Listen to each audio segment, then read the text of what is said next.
Hey, you 2B troopers. Thanks for stopping in to old Steve's base camp today. Um, yeah, you kind of snuck up on me there, didn't you?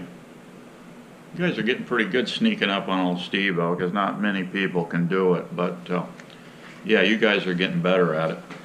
But, what wasn't sneaking up on me and saw coming was old Irma. Yeah, I saw her coming around the horn way out there. And I said, man, you better get ready for this one. So anyway, yeah, I just thought I'd go over some stuff with you. I made up a little list here. Little hurricane prepping action.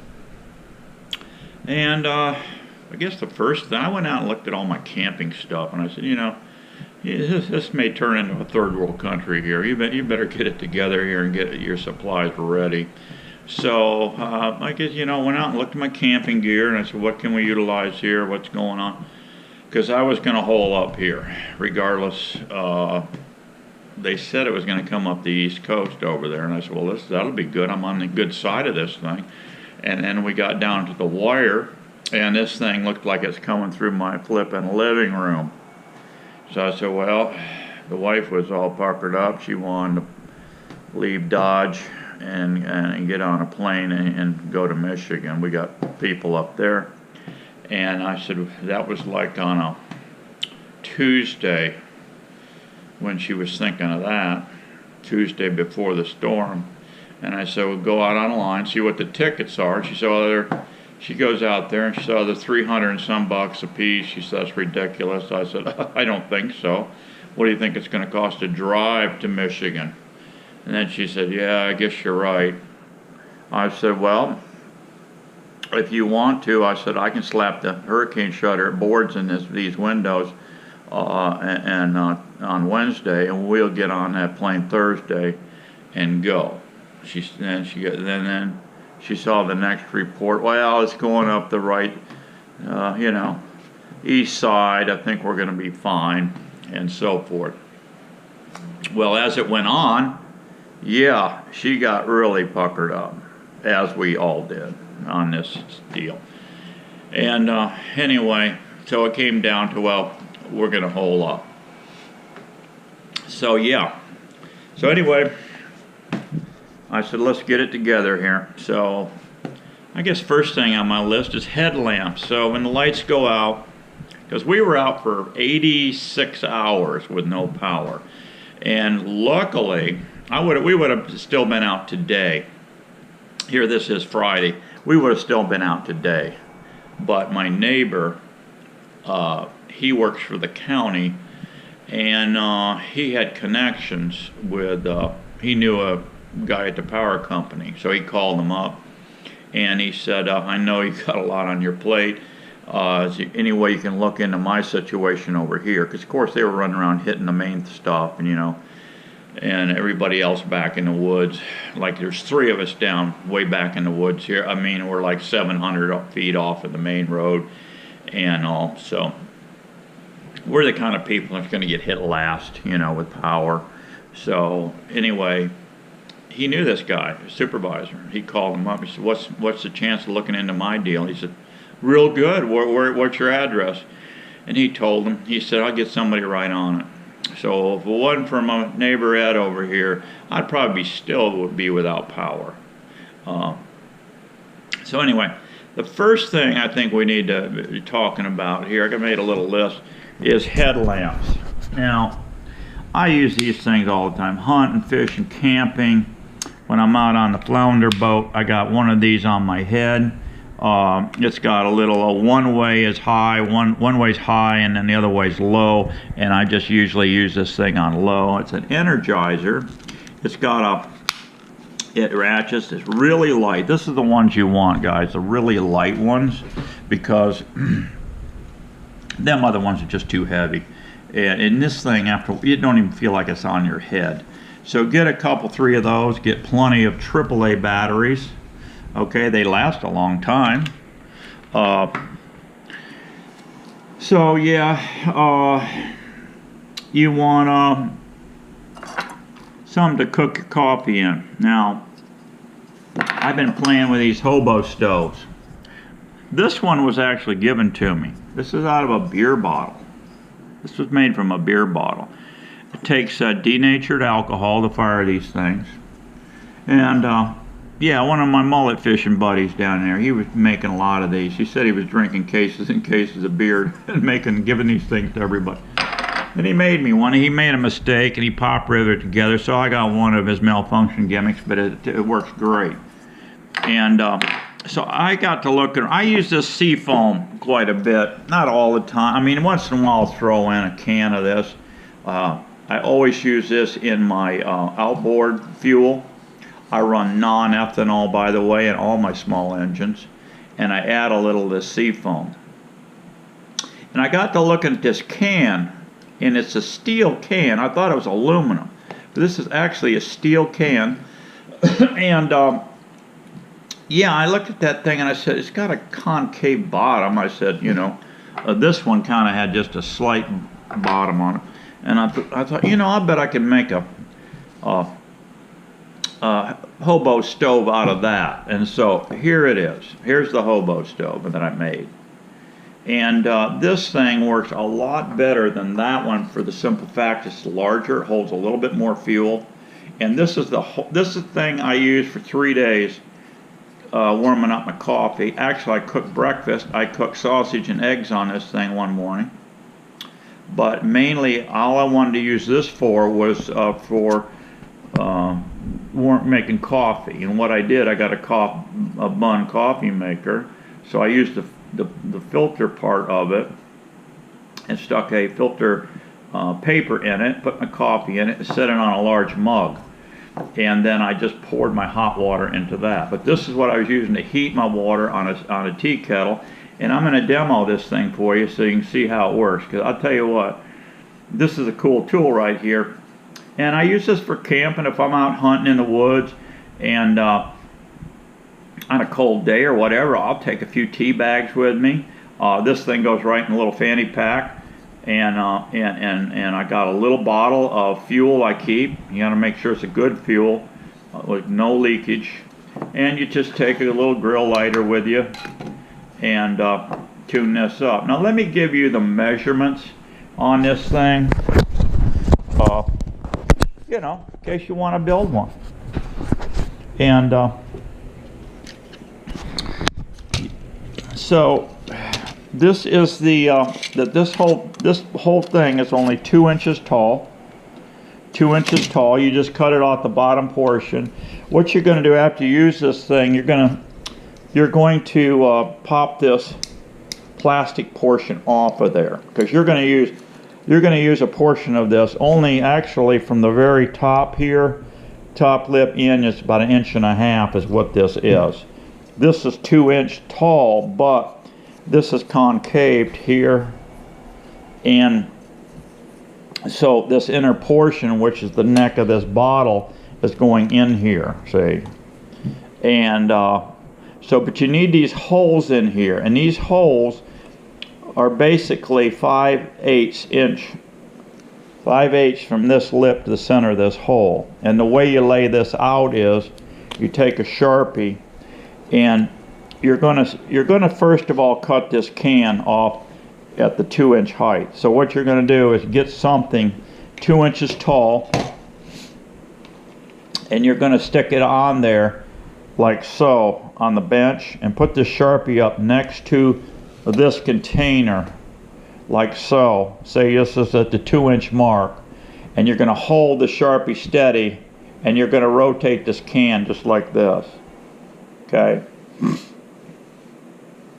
Rotate this can around just like this until you got a nice true line just like that. Okay, then what you're going to do is you're going to measure down your 5/8, and you're going to make holes 16. You want 16 holes. That's what I've got in this one, and it works out perfect. So what you do is you make another line. You're going to come down again. You're going to come down again 5/8, and you're going to make another line like this all the way around. Say this is 5 inch. I'm just doing this for demo purposes. 5/8 down, right? Then what you can do is take a hacksaw and put this on the bench. Of course, this is empty. Of course, you've used the material. You're going to take a very fine tooth hacksaw, and you're going to carefully cut this thing. Just go real slow and cut it, and you'll get a nice cut. And then you take sandpaper and you're going to clean that up, that edge. And then to get the holes in there, what you're going to do, you're going to come to your can and you're going to make a mark here. You've already got the line around here at the 5/8 mark. You're going to make another line here like this, up and down. Now you've got a little X there where you want that hole. Then you're going to turn your can all the way around. You're going to come over here and do the same thing over here. You're going to make a mark. Then you're going to split that difference and go again. Right? And then you're going to split that. Now you've got one here and one here. You're going to split that again. And then you're going to do all the way around. And then you're going to come back and split that again. That's going to give you 16 holes lined up. So you're going to have little X's there. Then what you want to do, if you've got a vise, which is handy, lock a board in a vise to create these holes. And then you lock a board, and then you stick this can on top of that board. Get a nice, like 2-inch stock, or a piece of hammer handle would work nice. Lock a hammer handle, or hickory hammer handle in there, and then take it all and prick punch holes here. Now these holes, you want about 1/16 inch holes here all the way around. And if you put a slight dimple in there, for a starter, you don't punch clear through it, and then you take a 1/16 bit. And what I did, lock my drill motor right in the vise carefully. You don't want to over tighten it, but you turn the trigger on till it runs. Then you plug it in. Then you go around here and just take it carefully. Go up to you already got a dimple, so that the bit's not going to wobble. And just go in there and create your holes. Then you clean it up. Then you're going to cut this top portion off. Now this top portion is 1.5 inches down. 1.5 inches down. You can make a mark with that. You cut that off. You're going to stick that inside. Put it on your bench. Put a 2x4 on there. On top of that, a sharp edge. And you don't want to beat on it with just a hammer. You're going to warp it. No good. It won't work. You're going to ruin it. But you put a 2x4 on and tap down, but don't get too crazy, because you want to just come down to where this hits the inside. Get a light in here to where this just lip comes down and hits the bottom of the can. Don't hit it hard enough to dent the bottom. And it's tighten up. It will seal up. As you right there. I mean, you can't hardly see that joint where the two mated. So that works out perfect. This height, 2 inches up, and like I said, this thing works great. Now I'm going to demo that in a minute. Now, of course, when the power goes out and everything, you're going to need reading material. So what you do is you go down and you order yourself up a Fur Fish Game. You want to keep up on all your... I've been reading this thing since the early 60s, this magazine. I've been religiously, since the 60s, this has got all the hunting stuff in here. Really cool stuff. Here's an old hound man in here. I really enjoyed this article because I'm an old hound man. This dude right here. Yeah, there's some of his old bloodhound crosses. This guy was a bear hunter. Yeah, you got to read all that good stuff now. And then the next one you got's the backwoodsman. Look at there. He's got this old pioneer's got his Indian squaw bride. Look at that. Isn't that beautiful? He's just loading his muzzleloader. He's got his hound dog holding off this grizzly bear that he's about to shoot. See? Oh yeah, this guy's got it going. Now, Lost Art of Sausage Making. Riding the Old Way. That's a pretty cool article in there. Making a pump drill fire starter. Southern Mountain Hog Rifles. Oh, you guys have got to get into this now. Okay, so that's just what us backwoods boys do. Now, here's a little cool one.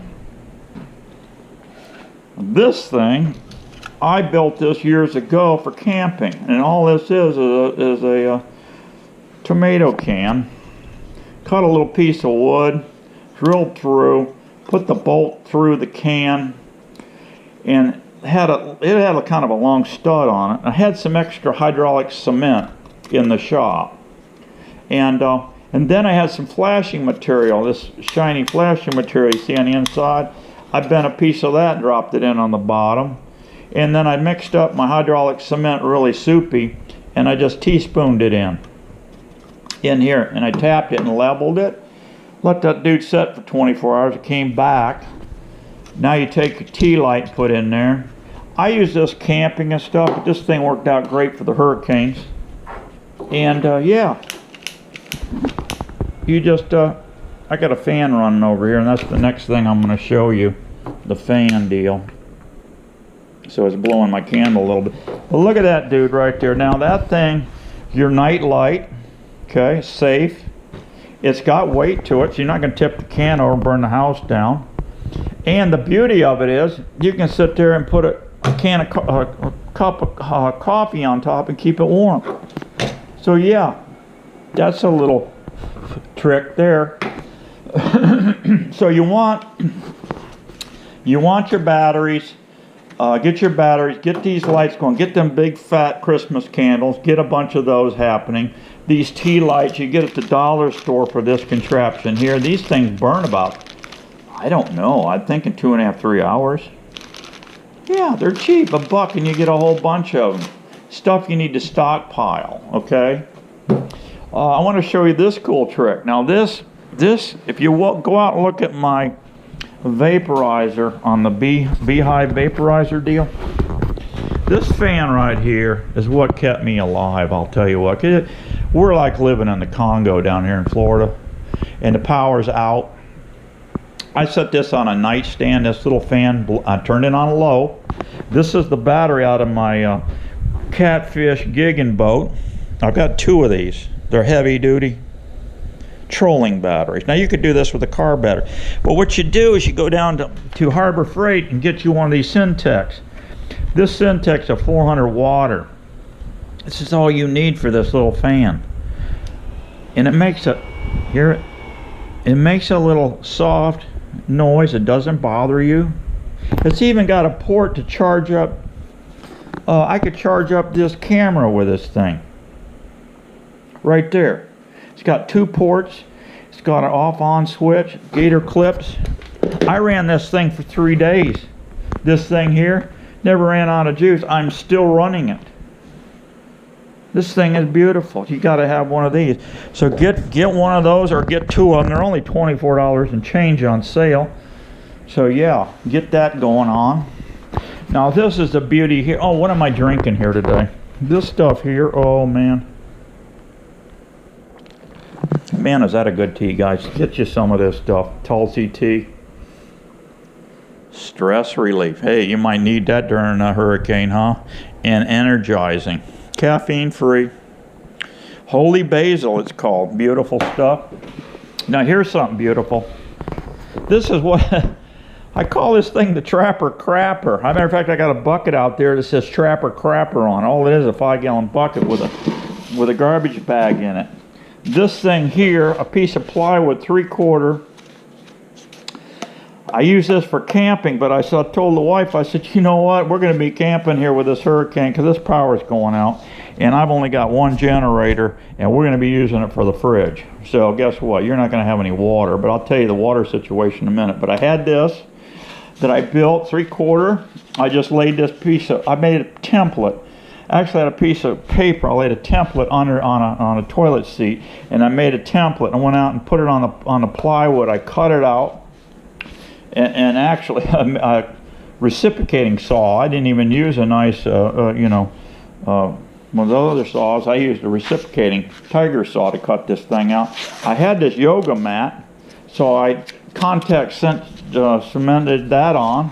I think I used Bondtite 3. I used Bondtite 3 to glue and screw these things on. This dude says right here, you back this thing up against a wall, like so. So when you sit on it, you don't fall over and kill yourself. And what you got here, you do your business, you're 1 and 2 in there. Then you get some peat moss. And I didn't really invent this. This is what the off-gridder guys do. This peat moss, I don't know if it's high acid. I guess it's high acid. You put a little bit in the bottom before you start your business. Either one or two, it don't matter. Put a little peat moss, and you only need about a cup. Do your business and put about 1 cup over your business. And you just keep piling it up. It doesn't smell. That's what these guys do, and I learned that from pretty much on these magazines. And these guys have been doing this, and they take them, they save the buckets. All these off-grid guys, they save the buckets. When they're completely filled, you put a lid on it and date it. Well, then you come back in 1 year and you put that stuff in your garden. Don't be putting this stuff in your garden before a year, because you got too many pathogens. You just wait a year, they're all cooked out, and now you've got some great garden veggie stuff. Okay. The generator I got was a little 2-cycle generator. That thing is a beauty. You get that at Harbor Freight. $89 on sale. I'm going to be picking up 2 more of those, because all I had to do was run my refrigerator. I have 2 other meat freezers, but what I did and do, I saved these these jugs, distilled water. I use a lot of distilled water for different things that I do. So what I do is tie a string on here and run it up in the barn, and I just keep running strings through, and I got like 20 of these hooked on. I had like 40 of these. Well, when I saw the storm coming, I went out and filled all these up. I put as many as I could in both my meat freezers. At the end of 3 days, all my meat was still good, and these jugs were not hardly defrosting. I mean, liquefying. They were still frozen. I didn't lose any food. So there's a little tip. Get these jugs and fill them up and save these. Don't throw them away. You can use them. 5 gallon. Everybody was scarfing up the water. That was another deal. You couldn't find bottled water. I said, well, I'll tell you what. I bet I can go and get the food grade buckets still. Sure enough, went in the paint section. They got the food grade bucket. I snatched up 3 of them. I already had a big igloo cooler. I had another 5 gallon bucket with a hose bib in it that I used for camping. And so I came home, took those buckets, hit them with a little bleach, cleaned them up, and filled it up. All my buckets. I filled up the bathtub, because we're going to use the bathtub water for flushing toilets before I started using the Trapper Crapper. Okay, so that's another thing you can do. Be thinking about water, be thinking about fuel to run your generator. I got the 2-cycle generator, the $89 one I just told you about. Get a couple of those things. Make sure you got plenty of 2-cycle oil. Everybody's going out buying these high-dollar generators, so you got all your eggs in one basket. Not good, because if that thing goes down, and my buddy was proud of himself, he got a $700 and some generator, and then he took it home, and then shit hit the fan, and then he went to fire it up and couldn't fire it up. No spark. So he called the people back up after the fact. He was able to get another generator for somebody else, and he told the people, generators, they said, we don't have any generators at all, fella. He said, well, you're going to have one here in a minute. They said, what? Why? What are you talking about? Well, because the one I got from you doesn't run, so you're getting it back. They weren't too happy about that, guys. But anyway, so that's what my thinking is. Get the 2-cycle generator and get a couple 3 of them. That way you got it. Now the generator, I ran a 100-foot of cord now way out here behind, and ran it clear into the refrigerator. The cord was able to slip under my door. The gasket had enough give in it. You put the cord right under the door, and you shut the door. You're not listening to no generator run. You're not smelling no fumes. Get that thing way away from the house. 100 feet of cord out there, okay? All right, that's enough of that. Let's get over here and fire this puppy up here.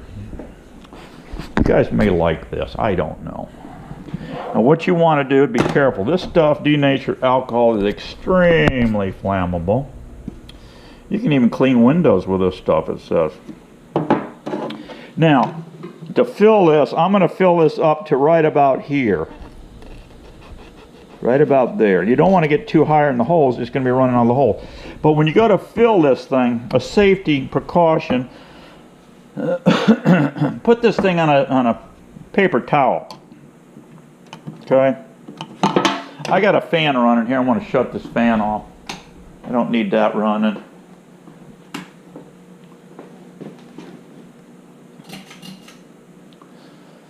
Now, there's light on here so you can see what's happening. Fill this up. Stuff, like I said, don't have this stuff running on your counter and stuff. Fill this up right about there. That fuel is right there. It's below these holes. Close this up and get this away from the action. Okay? Now, I got a cast iron stove, skillet here, cast iron. You want something like this contained. It don't just set this on your thing and you want this stable. If this thing should tip over, you're going to light the place up. If you burn your wife's house down, she's not going to appreciate it, okay? So you put that there. Now you're going to slide this towel out because you don't want a fire hazard there. Now you got it there. All right? You got your lid on standby in case things go south. You can drop this lid on here. Take up your grill lighter. Boom. That's it. Now, you got your tea kettle here. Now you're going to watch this thing. Look how clean this thing's burning, guys. I mean, you talk about hot. This thing burns some kind of hot. Now you watch this thing for a second here. What happens, this thing heats up and it starts gassing. And it's gonna, all the flames are going to come out of here, these holes here. It's just starting to glide up. She's starting to go. See it? She's coming out the holes. She's kicking in high gear. She's gassing off. And there it goes. Look at that. That is one hot, hot flame. Put your kettle on there. And in no time at all, this thing's going to be whistling. I did this, I put 3 16-ounce bottles of bottled water in this thing, 3 of them, 16 ounces, and it didn't take but, it took about 10 minutes, that's all, and it was whistling Dixie right here. So, yeah, you can see it there. She's going. So, yeah, that's just some stuff you can do. Get you that inverter, get those little generators going, and hope this helps you. Get that together, get your supplies. I'm going to keep everything, every season I'm going to be ready. I'm going to put all this stuff, all these trinkets in totes and put them up, and, you know, Market Hurricane Supplies. And so you want to be ready, because I'll tell you what, when this grid goes down, you need to have backup. So be thinking of this stuff. Don't rely on the government, because they ain't going to be there for you. The power company ain't going to be there for you all the time. So yeah, can turn bad in a hurry. So thanks for stopping by, and got any questions, whatever, give me an email and I'll try to help you, and I'll catch you on the next one. Be happy. Bye-bye.